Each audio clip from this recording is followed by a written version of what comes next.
Hi students, welcome to Anu educational studies. 7ನೇ ತರಗತಿ ಗಣಿತ ಭಾಗ 1 ಅಧ್ಯಾಯ 2 ಅಂಕಗಣಿತದ ಉಕ್ತಿಗಳು. ಹಿಂದಿನ ವಿಡಿಯೋದಲ್ಲಿ ನಾವು ಪೇಜ್ ನಂಬರ್ 28 ಮತ್ತು ಪೇಜ್ ನಂಬರ್ 29ರಲ್ಲಿರುವಂತಹ ಎಲ್ಲ ಪ್ರಶ್ನೆಗಳಿಗೆ ಉತ್ತರಿಸಿದ್ದೇವೆ. ಈ ವಿಡಿಯೋದಲ್ಲಿ ಪೇಜ್ ನಂಬರ್ 30ರಲ್ಲಿರುವಂತಹ ಎಲ್ಲ ಪ್ರಶ್ನೆಗಳಿಗೆ ಉತ್ತರಿಸೋಣ. ಪ್ರಶ್ನೆಯನ್ನು ನೋಡಿ. ಪದಗಳು ಋಣ ಸಂಖ್ಯೆಗಳಾಗಿದ್ದರೂ ಇದು ಅನ್ವಯಿಸುತ್ತದೆಯೇ? ಇನ್ನೂ ಕೆಲವು ಉಕ್ತಿಗಳನ್ನು ತೆಗೆದುಕೊಂಡು ಪರಿಶೀಲಿಸಿ. ಇಲ್ಲಿ ನಾವು ಹಿಂದಿನ ಪೇಜ್ಗಳಲ್ಲಿರುವಂತಹ ಲೆಕ್ಕಗಳನ್ನು ತೆಗೆದುಕೊಂಡು ಈ ಲೆಕ್ಕವನ್ನು ಮಾಡಬೇಕಾಗಿದೆ. ಪದಗಳು ಋಣ ಸಂಖ್ಯೆಗಳಾಗಿದ್ದರೂ ಇದು ಅನ್ವಯಿಸುತ್ತದೆಯೇ? ಇಲ್ಲಿ ಇದು ಎಂದರೆ ಒಂದು ಉಕ್ತಿಯಲ್ಲಿರುವ ಸಂಖ್ಯೆಗಳನ್ನು ನಾವು ಅದಲು ಬದಲಾಗಿ ಮಾಡಿ ಕೂಡಿಸಿದಾಗಲೂ ಕೂಡ ಒಂದೇ ಬೆಲೆಯನ್ನು ಪಡೆಯುತ್ತೇವೆಯೇ ಎಂದು ಕಂಡುಹಿಡಿಯಬೇಕು. ಇದಕ್ಕೆ ಇನ್ನೂ ಕೆಲವು ಉಕ್ತಿಗಳನ್ನು ತೆಗೆದುಕೊಂಡು ಪರಿಶೀಲಿಸಿ ಎಂದು ಕೊಟ್ಟಿದ್ದಾರೆ. ಬರೆಯೋಣ.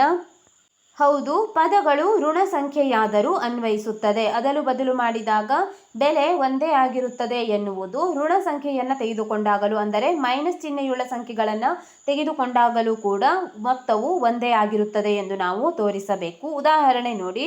ಉದಾಹರಣೆ 1, -5 + 8. ಇಲ್ಲಿ ಒಂದು ಋಣ ಸಂಖ್ಯೆಯನ್ನು ನಾವು ತೆಗೆದುಕೊಂಡಿದ್ದೇವೆ, -5. -5ಕ್ಕೆ ನಾವು +8 ಕೂಡಿಸಿದಾಗ 3 ಬರುತ್ತದೆ. ಅಂದರೆ ಈಗ ನಾವು ಇಲ್ಲಿ ದೊಡ್ಡ ಸಂಖ್ಯೆಯಲ್ಲಿ ಸಣ್ಣ ಸಂಖ್ಯೆಯನ್ನು ಕಳೆದು ದೊಡ್ಡ ಸಂಖ್ಯೆ ಚಿಹ್ನೆಯನ್ನು ಇಡಬೇಕು. 8 ದೊಡ್ಡ ಸಂಖ್ಯೆ. 8ರಲ್ಲಿ 5 ಕಳೆದಾಗ 3 ಬಂದಿದೆ. ದೊಡ್ಡ ಸಂಖ್ಯೆ ಚಿಹ್ನೆ ಪ್ಲಸ್ ಆಗಿದೆ, ಆದ್ದರಿಂದ ನಾವು +3 ಬರೆದಿದ್ದೇವೆ. ನಂತರ ಈಗ ನಾವು ಸಂಖ್ಯೆಯನ್ನು ಅದಲು ಬದಲು ಮಾಡಬೇಕು. 8ರಲ್ಲಿ ಅಥವಾ 8 ಮೊದಲು ತೆಗೆದುಕೊಂಡು -5 ನಂತರ ತೆಗೆದುಕೊಳ್ಳಬೇಕಾಗುತ್ತದೆ. 8 + -5 ಎಂದು ತೆಗೆದುಕೊಳ್ಳೋಣ. ಇಲ್ಲಿ ನೋಡಿ, 8 + -5 ಅಂದರೆ ಪ್ಲಸ್ ಗುಣಿಸು ಮೈನಸ್ ಮೈನಸ್ ಆಗಿದೆ. 8 - 5 ಆಯಿತು. 8ರಲ್ಲಿ 5 ಕಳೆದಾಗ 3 ಬಂದಿದೆ. ನೀವು ಗಮನಿಸಬಹುದು, ಸಂಖ್ಯೆಗಳನ್ನು ನಾವು ಅದಲು ಬದಲು ಮಾಡಿ ಕೂಡಿಸಿದಾಗಲೂ ಕೂಡ ಮೊತ್ತ ಒಂದೇ ಆಗಿದೆ. ಎರಡನೇ ಉದಾಹರಣೆಯನ್ನು ನೋಡಿ. -2 + -7. ಈ ಎರಡು ಸಂಖ್ಯೆಗಳನ್ನು ಕೂಡಿಸಿದಾಗ ಎರಡು ಸಂಖ್ಯೆಗಳು ಒಂದೇ ಚಿಹ್ನೆಯನ್ನು ಹೊಂದಿವೆ. ಆದ್ದರಿಂದ ನಾವು ಎರಡು ಸಂಖ್ಯೆಗಳನ್ನು ಸೇರಿಸಿ ಅದೇ ಚಿಹ್ನೆಯನ್ನು ಇರಿಸಬೇಕು. 2 + 7 9 ಬಂದಿದೆ. ಮೈನಸ್ ಮತ್ತು ಮೈನಸ್ ಇರುವುದರಿಂದ ಚಿಹ್ನೆಯನ್ನು ನಾವು ಮೈನಸ್ ಎಂದೇ ತೆಗೆದುಕೊಳ್ಳೋಣ. -9. ನಂತರ -7ಕ್ಕೆ -2 ಕೂಡಿಸುತ್ತಿದ್ದೇವೆ. -7 + -2. ಇಲ್ಲೂ ಕೂಡ ಎರಡು ಸಂಖ್ಯೆಗಳು ಮೈನಸ್ ಆಗಿವೆ. ಆದ್ದರಿಂದ ಎರಡು ಸಂಖ್ಯೆಗಳನ್ನು ನಾವು ಕೂಡಿಸಿ ಮೈನಸ್ ಚಿಹ್ನೆಯನ್ನೇ ಇಡಬೇಕು. ಇಲ್ಲೂ ಕೂಡ 7 + 2 9, ಚಿಹ್ನೆ ಮೈನಸ್ ಆಗಿದೆ. -9 -9. ಇಲ್ಲೂ ಕೂಡ ನಾವು ಒಂದೇ ಮೊತ್ತವನ್ನು ಪಡೆಯುತ್ತಿದ್ದೇವೆ. ಆದ್ದರಿಂದ ಪದಗಳು ಋಣ ಸಂಖ್ಯೆಯಾದಾಗಲೂ ಕೂಡ ಈ ನಿಯಮ ಅನ್ವಯಿಸುತ್ತದೆ ಎಂದು ನಾವು ಇಲ್ಲಿ ಬರೆದಂತಾಗಿದೆ. ಎರಡನೇ ಪ್ರಶ್ನೆ ನೋಡಿ. 6ನೇ ತರಗತಿಯ ಗಣಿತ ಪುಸ್ತಕದಲ್ಲಿ ನಾವು ನೋಡಿರುವ ಪೂರ್ಣಾಂಕಗಳ ಟೋಕನ್ ಮಾದರಿಯನ್ನು ಉಪಯೋಗಿಸಿಕೊಂಡು ಇದು ಏಕೆ ಹೀಗೆ ಎಂಬುದನ್ನು ನೀವು ವಿವರಿಸಬಲ್ಲಿರಾ ಎಂದು ಕೇಳುತ್ತಿದ್ದಾರೆ. ಈಗ ನಾವು 6ನೇ ತರಗತಿಯ ಗಣಿತ ಪುಸ್ತಕದಲ್ಲಿರುವಂತಹ ಪೂರ್ಣಾಂಕಗಳ ಟೋಕನ್ ಮಾದರಿಯನ್ನು ಬಳಸಿಕೊಂಡು ಏಕೆ ಹೀಗೆ ಎಂದು ವಿವರಿಸೋಣ. ಟೋಕನ್ ಮಾದರಿಯನ್ನು ಬಳಸಿಕೊಂಡು ಸಂಕಲನವು ಧನಾತ್ಮಕ ಮತ್ತು ಋಣಾತ್ಮಕ ಟೋಕನ್ಗಳ ಸಂಗ್ರಹಗಳನ್ನು ಸಂಯೋಜಿಸುವುದನ್ನು ಪ್ರತಿನಿಧಿಸುತ್ತದೆ ಎಂದು ಬರೆದುಕೊಳ್ಳಿ. ಎರಡು ಪದಗಳನ್ನು ಹೊಂದಿರುವ ಅಭಿವ್ಯಕ್ತಿಯಲ್ಲಿ ಅವುಗಳನ್ನು ಅದಲು ಬದಲು ಮಾಡುವುದರಿಂದ ಮೌಲ್ಯವು ಬದಲಾಗುವುದಿಲ್ಲ. ಇದನ್ನು ನಾವು ಈಗ ಉದಾಹರಣೆಯೊಂದಿಗೆ ವಿವರಿಸಬೇಕು. ಉದಾಹರಣೆ, ಅಭಿವ್ಯಕ್ತಿಯನ್ನಾಗಿ ನಾವು -7 +10 -11 ಮೂರು ಸಂಖ್ಯೆಗಳನ್ನು ತೆಗೆದುಕೊಂಡಿದ್ದೇವೆ. ಇವುಗಳನ್ನು ನಾವು ಬಿಡಿಸಿದಾಗ -8 ಪಡೆಯಬೇಕಾಗುತ್ತದೆ. ಈಗ ನಾವು ಸಂಖ್ಯೆಗಳನ್ನು ಅದಲು ಬದಲು ಮಾಡಿ ಕೂಡಿಸುವುದರಿಂದ ಮೌಲ್ಯವು ಅದೇ ದೊರೆಯುತ್ತದೆ ಅಥವಾ ಬೇರೆ ದೊರೆಯುತ್ತದೆ ಎಂದು ನೋಡೋಣ. ಮೊದಲನೆಯದಾಗಿ ಮೊದಲ ಎರಡು ಪದಗಳನ್ನು ನಂತರ ಮೂರನೆಯದನ್ನು ಸೇರಿಸಿದಾಗ, ಈಗ ನಾವು ಮೊದಲ ಎರಡು ಪದ ಅಂದರೆ -7 ಮತ್ತು 10 ಸೇರಿಸಿ ಸೇರಿಸಿ ಬಂದಿರುವಂತಹ ಮೊತ್ತಕ್ಕೆ ಮೂರನೇ ಪದವನ್ನು ಸೇರಿಸುತ್ತಿದ್ದೇವೆ. ಬರೆದುಕೊಳ್ಳಿ. -7 + 10 ಇವೆರಡನ್ನು ಬ್ರ್ಯಾಕೆಟ್ನಲ್ಲಿರಿಸಿ +-11. ಈಗ ನಾವು ಬ್ರ್ಯಾಕೆಟ್ನಲ್ಲಿರುವಂತಹ ಸಂಖ್ಯೆಗಳನ್ನು ಕೂಡಿಸಬೇಕು. -7 + 10. 10ರಲ್ಲಿ 7 ಕಳೆದಾಗ 3 ಬಂದಿದೆ. 3 ಬರೆಯಿರಿ. +-11 ಹಾಗೆ ಇರಲಿ.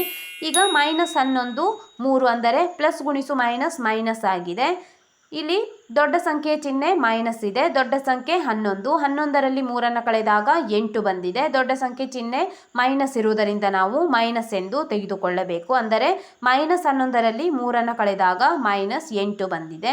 ಎರಡನೆಯದಾಗಿ ಈಗ ನಾವು ಮೊದಲ ಪದಕ್ಕೆ ಕೊನೆಯ ಎರಡು ಪದಗಳನ್ನು ಕೂಡಿಸಿ ಸೇರಿಸುತ್ತಿದ್ದೇವೆ. ಇಲ್ಲಿ ಬರೆಯಿರಿ. ಮೊದಲ ಪದಕ್ಕೆ ಕೊನೆಯ ಎರಡು ಪದವನ್ನು ಸೇರಿಸಿದಾಗ ಮೊದಲನೇ ಪದವನ್ನು ಹಾಗೆ ಇಟ್ಟು ಈಗ ನಾವು 2 ಮತ್ತು ಮೂರನೇ ಪದವನ್ನು ಕೂಡಿಸೋಣ. -7 ಹಾಗೆ ಇರಲಿ. 2 ಮತ್ತು ಮೂರನೇ ಪದವನ್ನು ಕೂಡಿಸಿದಾಗ 10 ಪ್ಲಸ್ -11 ಬ್ರ್ಯಾಕೆಟ್ನಲ್ಲಿರಿಸಿ. -7 ಹಾಗೆ ಇರಲಿ. ಈಗ 10 ಪ್ಲಸ್ -11 11ರಲ್ಲಿ 10 ಕಳೆದಾಗ 1 ಬಂದಿದೆ. ದೊಡ್ಡ ಸಂಖ್ಯೆ ಚಿಹ್ನೆ ಮೈನಸ್ ಹಾಗೆ ಇರಿಸಿ. -7 -1 ಎರಡು ಚಿಹ್ನೆಗಳು ಕೂಡ ಒಂದೇ ಆಗಿವೆ. ಆದ್ದರಿಂದ ಸಂಖ್ಯೆಗಳನ್ನು ಕೂಡಿಸಿ ಅದೇ ಚಿಹ್ನೆಯನ್ನು ನಾವು ಇರಿಸಬೇಕು. -7 -8 7 ಪ್ಲಸ್ 1 8 ಚಿಹ್ನೆ ಮೈನಸ್ ಆಗಿದೆ. -8 ಈಗ ನೀವು ನೋಡಬಹುದು -8 -8 ನಾವು ಪದಗಳನ್ನು ಹೊಂದಿರುವ ಅಭಿವ್ಯಕ್ತಿಗಳಲ್ಲಿ ನಾವು ಅದನ್ನು ಅದಲು ಬದಲು ಮಾಡುವುದರಿಂದ ಮೌಲ್ಯವು ಬದಲಾಗುವುದಿಲ್ಲ. ಆದ್ದರಿಂದ ಕೊನೆಯದಾಗಿ ಫಲಿತಾಂಶ ಒಂದೇ ಆಗಿರುತ್ತದೆ ಎಂದು ನೀವು ಬರೆಯಬೇಕು. ಫಲಿತಾಂಶ ಒಂದೇ ಆಗಿರುತ್ತದೆ. ಇಲ್ಲಿ ಅದನ್ನೇ ಕೊಟ್ಟಿದ್ದಾರೆ. ಹೀಗೆ ಎರಡು ಪದಗಳಿರುವ ಒಂದು ಉಕ್ತಿಯಲ್ಲಿ ಅವುಗಳನ್ನು ಅದಲು ಬದಲು ಮಾಡುವುದರಿಂದ ಬೆಲೆ ಬದಲಾಗುವುದಿಲ್ಲ. ಅಂದರೆ ಪದ 1 ಪದ 2 ಈಕ್ವಲ್ಸ್ ಟು ಪದ 2 ಮತ್ತು ಪದ 1 ಅಂದರೆ ಯಾವುದೇ ಒಂದು ಸಂಖ್ಯೆಯನ್ನು ಎರಡನೇ ಸಂಖ್ಯೆಗೆ ಸೇರಿಸಿ ಅದೇ ಸಂಖ್ಯೆಗಳನ್ನು ನಾವು ಪುನಃ ಅದಲು ಬದಲು ಮಾಡಿದಾಗ ಮೊತ್ತವು ಒಂದೇ ಲಭಿಸುತ್ತದೆ. ಅದೇ ರೀತಿ 3 ಸಂಖ್ಯೆಗಳನ್ನು ತೆಗೆದುಕೊಂಡಾಗ ಮೊದಲು 2 ಸಂಖ್ಯೆಯನ್ನು ಸೇರಿಸಿ ನಂತರ ಮೂರನೇ ಸಂಖ್ಯೆಯನ್ನು ಸೇರಿಸುವುದು ಮತ್ತು ಮೊದಲನೇ ಸಂಖ್ಯೆಯನ್ನು ಹಾಗೆ ಇರಿಸಿ ಕೊನೆಯ 2 ಸಂಖ್ಯೆಗಳನ್ನು ಸೇರಿಸುವುದು. ಈ ರೀತಿ ಮಾಡಿದಾಗಲೂ ಕೂಡ ನಾವು ಒಂದೇ ಮೊತ್ತವನ್ನು ಪಡೆಯುತ್ತೇವೆ. ಈಗ ಮುಂದಿನ ಪ್ರಶ್ನೆ ನೋಡಿ. ಋಣ ಸಂಖ್ಯೆಗಳಿರುವ ಪದಗಳು ಇದ್ದಾಗಲೂ ಇದು ಸರಿ ಹೊಂದುತ್ತದೆಯೇ? ಇನ್ನು ಕೆಲವು ಉಕ್ತಿಗಳನ್ನು ತೆಗೆದುಕೊಂಡು ಪರಿಶೀಲಿಸಿ. ಈ ರೀತಿಯ ಸಂಖ್ಯೆಗಳನ್ನು ತೆಗೆದುಕೊಂಡಾಗ ಋಣ ಸಂಖ್ಯೆಗಳಿರುವ ಪದಗಳು ಇದ್ದಾಗಲೂ ಕೂಡ ಇದು ಸರಿ ಹೊಂದುತ್ತದೆಯೇ ಎಂದು ನೋಡೋಣ. ಹೌದು. ಸಂಕಲನಕ್ಕಾಗಿ ಪದಗಳನ್ನು ಗುಂಪು ಮಾಡುವ ವಿಧಾನವು ಋಣಾತ್ಮಕ ಸಂಖ್ಯೆಗಳೊಂದಿಗೂ ಮೊತ್ತವನ್ನು ಬದಲಾಯಿಸುವುದಿಲ್ಲ. ಉದಾಹರಣೆ ನೋಡಿ. 5 ಪ್ಲಸ್ -3 ಪ್ಲಸ್ -4. ಈಗ ಇಲ್ಲಿ ಮೊದಲು 2 ಸಂಖ್ಯೆಗಳನ್ನು ಕೂಡಿಸೋಣ. ನಂತರ ಮೂರನೇ ಸಂಖ್ಯೆಯನ್ನು ಕೂಡಿಸುತ್ತಿದ್ದೇವೆ. ಮೊದಲ 2 ಸಂಖ್ಯೆಗಳು 5 ಪ್ಲಸ್ -3 ಆಗಿದೆ. ಬ್ರ್ಯಾಕೆಟ್ನಲ್ಲಿರಿಸಿ. ನಂತರ ಮೂರನೇ ಸಂಖ್ಯೆ -4 ಹಾಗೆ ಇರಲಿ. 5 ಪ್ಲಸ್ -3 ಪ್ಲಸ್ ಗುಣಿಸು ಮೈನಸ್ ಆಗುತ್ತದೆ. 5ರಲ್ಲಿ 3 ಕಳೆದಾಗ 2 ಬಂದಿದೆ. ಪ್ಲಸ್ -4 ಇಲ್ಲೂ ಕೂಡ ಪ್ಲಸ್ ಗುಣಿಸು ಮೈನಸ್ ಆಗಿದೆ. ದೊಡ್ಡ ಸಂಖ್ಯೆ 4ರಲ್ಲಿ 2 ಕಳೆದಾಗ 2 ಬಂದಿದೆ. ದೊಡ್ಡ ಸಂಖ್ಯೆ ಚಿಹ್ನೆ ಮೈನಸ್ ಅನ್ನು ಇಟ್ಟಿದ್ದೇವೆ. -2. ನಂತರ ನಾವು ಮೊದಲನೇ ಸಂಖ್ಯೆಯನ್ನು ಹಾಗೆ ಇರಿಸಿ 2 ಮತ್ತು ಮೂರನೇ ಸಂಖ್ಯೆಗಳನ್ನು ಕೂಡಿಸಬೇಕು. 5 ಹಾಗೆ ಇರಲಿ. 2 ಮತ್ತು ಮೂರನೇ ಸಂಖ್ಯೆ ಕೂಡಿಸಿದಾಗ -3 -4 ಎರಡು ಚಿಹ್ನೆ ಒಂದೇ ಆಗಿದೆ. ಕೂಡಿಸಿ ಅದೇ ಚಿಹ್ನೆಯನ್ನು ಇಡಬೇಕು. 3 ಪ್ಲಸ್ 4 7 ಚಿಹ್ನೆ ಮೈನಸ್ ಹಾಗೆ ಇರಲಿ. 5 ಪ್ಲಸ್ -7 ಇಲ್ಲೂ ಕೂಡ ಪ್ಲಸ್ ಮತ್ತು ಮೈನಸ್ ಆಗಿದೆ. ಪ್ಲಸ್ ಗುಣಿಸು ಮೈನಸ್ 7ರಲ್ಲಿ 5 ಕಳೆದಾಗ 2 ಬರುತ್ತದೆ. ದೊಡ್ಡ ಸಂಖ್ಯೆ ಚಿಹ್ನೆ ಮೈನಸ್ ಎಂದು ಬರೆಯಿರಿ. -2. ಇಲ್ಲಿ ಮೊತ್ತವು ಒಂದೇ ಆಗಿದೆ. ಅಂದರೆ ಋಣಾತ್ಮಕ ಸಂಖ್ಯೆಗಳೊಂದಿಗೂ ಕೂಡ ನಾವು ಮೊತ್ತವನ್ನು ಬದಲಾಯಿಸುವುದಿಲ್ಲ ಎಂದು ಬರೆಯಬೇಕು. 6ನೇ ತರಗತಿಯ ಗಣಿತ ಪುಸ್ತಕದಲ್ಲಿ ನಾವು ನೋಡಿದ ಪೂರ್ಣಾಂಕಗಳ ಟೋಕನ್ ಮಾದರಿಯನ್ನು ಉಪಯೋಗಿಸಿಕೊಂಡು ಇದು ಏಕೆ ಹೀಗೆ ಎಂಬುದನ್ನು ನೀವು ವಿವರಿಸಬಲ್ಲಿರಾ ಎಂದು ಕೊಟ್ಟಿದ್ದಾರೆ. ಈಗ ನಾವು ಮಾದರಿಯೊಂದಿಗೆ ವಿವರಿಸೋಣ. ಇಲ್ಲಿ ನಾವು ಟೋಕನ್ ಮಾದರಿಯಲ್ಲಿ ಸಹವರ್ತನೀಯ ನಿಯಮದೊಂದಿಗೆ ವಿವರಿಸುತ್ತೇವೆ. ಬರೆಯಿರಿ. ಟೋಕನ್ ಮಾದರಿಯಲ್ಲಿ 3 ಟೋಕನ್ಗಳ ಗುಂಪುಗಳನ್ನು ಸೇರಿಸುವುದು ಎಂದರೆ ಅಂತಿಮವಾಗಿ ಅವೆಲ್ಲವನ್ನು ಒಂದು ದೊಡ್ಡ ರಾಶಿಯಾಗಿ ಸಂಯೋಜಿಸುವುದು. ಇಲ್ಲಿ ಟೋಕನ್ಗಳಲ್ಲಿ ಗುಂಪುಗಳನ್ನು ಸೇರಿಸುತ್ತಾ ಹೋದಂತೆ ನಾವು ಅಂತಿಮವಾಗಿ ಎಲ್ಲವನ್ನು ಸೇರಿಸಿ ಒಂದು ದೊಡ್ಡ ಗುಂಪನ್ನಾಗಿ ಸಂಯೋಜಿಸುತ್ತೇವೆ ಅಥವಾ ಒಂದು ದೊಡ್ಡ ರಾಶಿಯನ್ನಾಗಿ ಸಂಯೋಜಿಸುತ್ತೇವೆ. ಆದ್ದರಿಂದ ಈಗ ಮೊದಲು ನೋಡಿ.